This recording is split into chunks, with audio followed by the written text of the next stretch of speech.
ஈஷத்வத் கருணா நிரீக்ஷணசுதா சந்துக்ஷணாத் ரக்ஷதே நஷ்டம் பிராக்ததலாபதஸ்திரிபுவனம் சம்பிரத்யனந்தோதயம் ஸ்ரேயோ நஹ்யரவிந்தலோச்சனமனः காந்தா பிரசாதாத்ருதே சம்ஸ்ருத்யக்ஷர வைஷ்ணவாத்வசு நிருணாம் சம்பாவ்யதே கரிஹிசித்.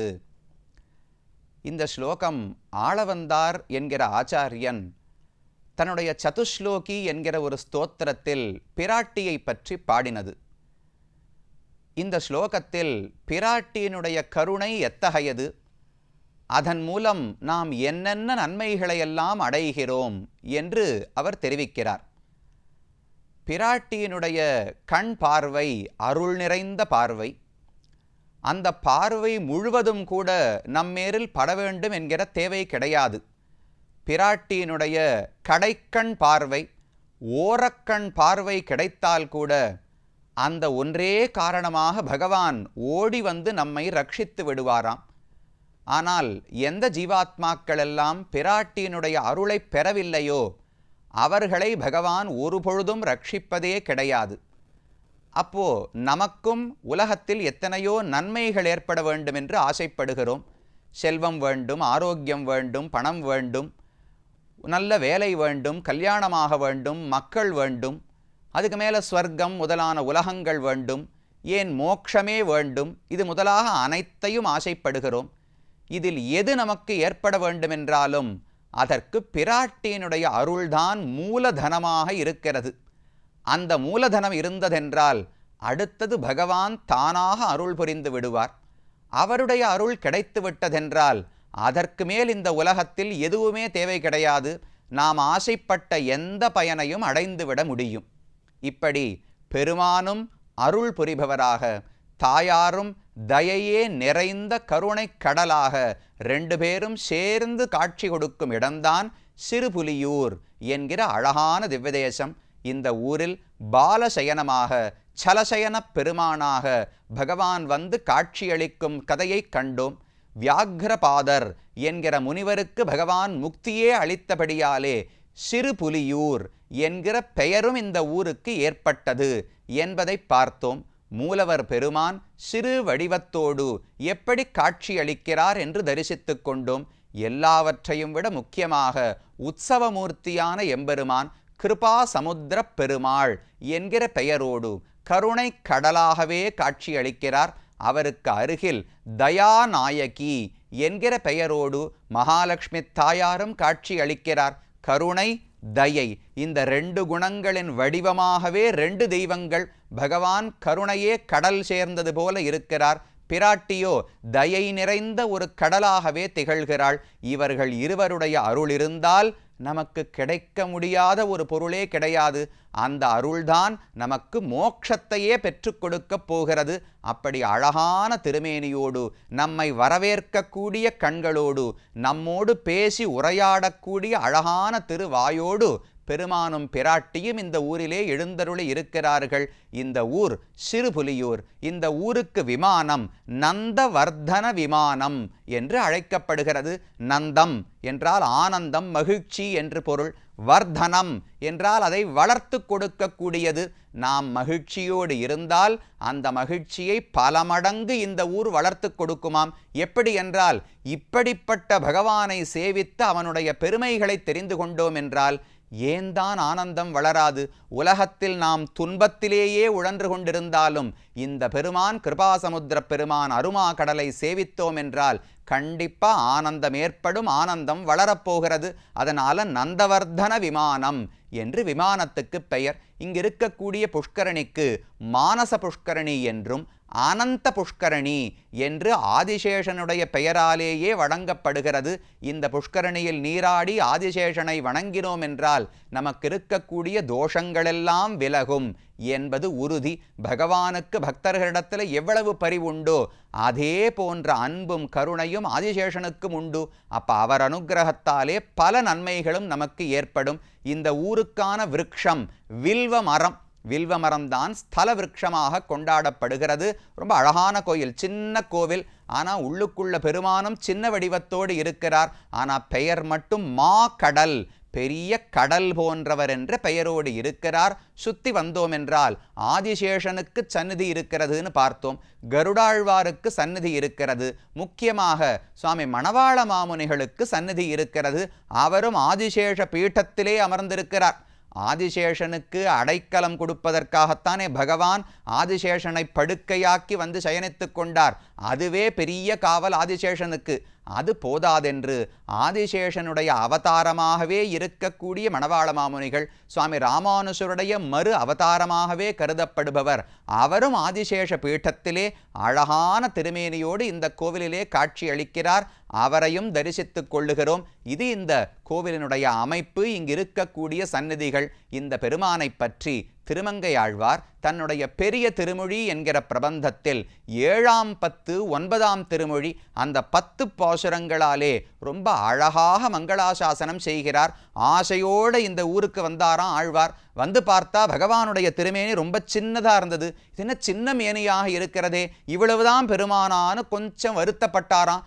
அப்ப பகவான் சொன்னார், கவலைப்பட வேண்டாம், இங்கு சின்ன திருமேனியோடு இருக்கிறோம், திருக்கண்ணமங்கைக்கு வந்தால் அங்கு பெரிய திருமேனியோடு காட்சியளிப்போம் என்று பகவான் ஆசுவாசப்படுத்தினாராம். அந்த ஆறுதலோடு ஆழ்வார் 10 பாசுரங்கள் இந்த பெருமானை பற்றி பாடுகிறார். அதில் ஒரு பாசுரம் ரொம்ப 10 பாசுரமுமே அழகுதான். இந்த பெருமானை தவிர வேறு புகழே நமக்கு கிடையாது என்று ஆழ்வார் பாடுகிறார். அதில் ஒரு பாசுரம், பறையும் வினை தொழுது உய்மின் நீர் பணியும் சிறு தொண்டீர் அறையும் புனல் ஒருபால் வயல் ஒருபால் பொழில் ஒருபால் சிறை வண்டு இனமறையும் சிறுபுலியூர் சலசயனத்து உறையும் இறை அடியல்லது ஒன்று இறையும் அறியேனே.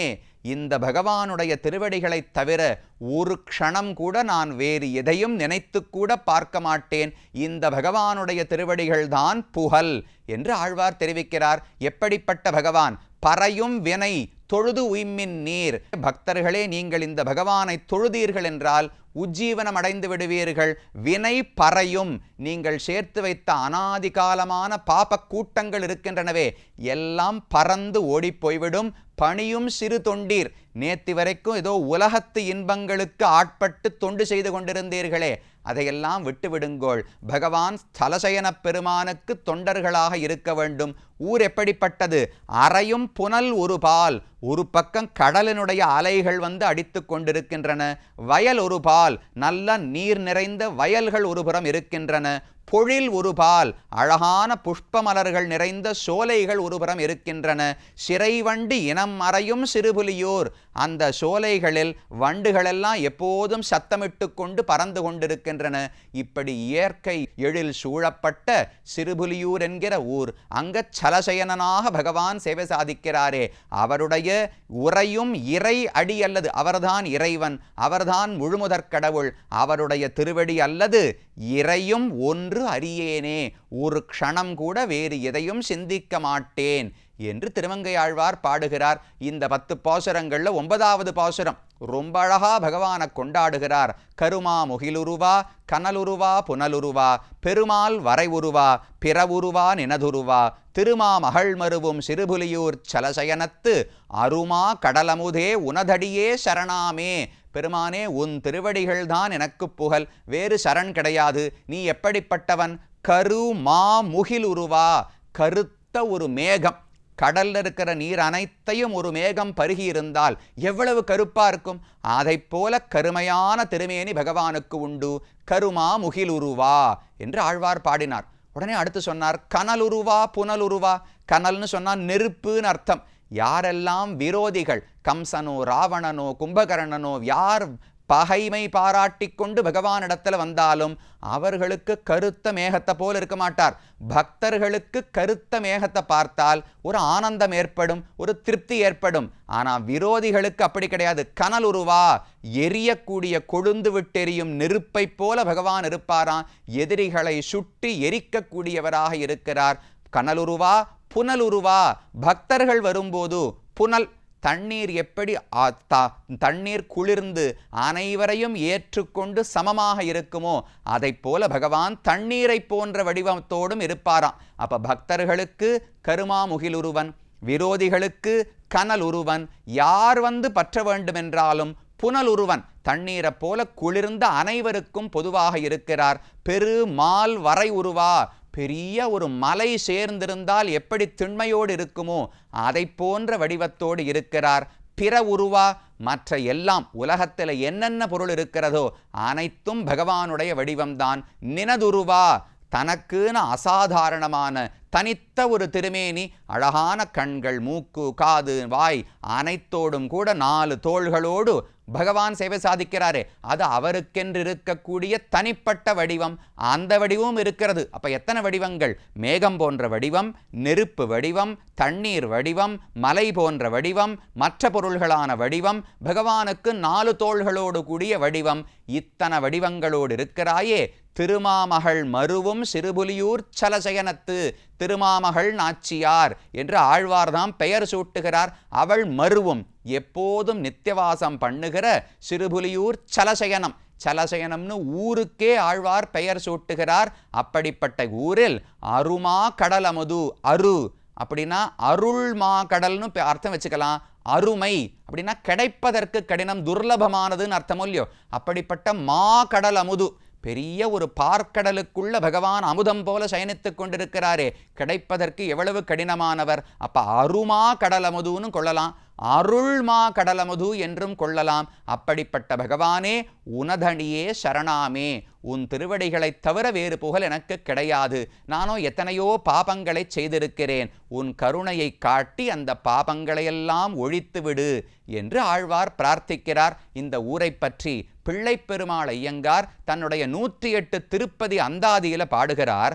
ஆமருவி மேய்த்த அரங்கர் எதிர் யார் நிற்பார், தாமருவி வாணனை தோள் சாய்த்தனாள், சேமம் உரு புலியூர் வந்தோல் உடையான் உடைந்தான், சிறுபுலியூர் எந்தை மேல் சென்று என்று பாடுகிறார். அழகான ஒரு சரித்திரம்.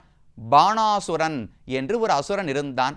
அவனுடைய மகளுக்கு உஷா என்று பெயர். பாணாசுரன் பெரிய சிவபக்தன்.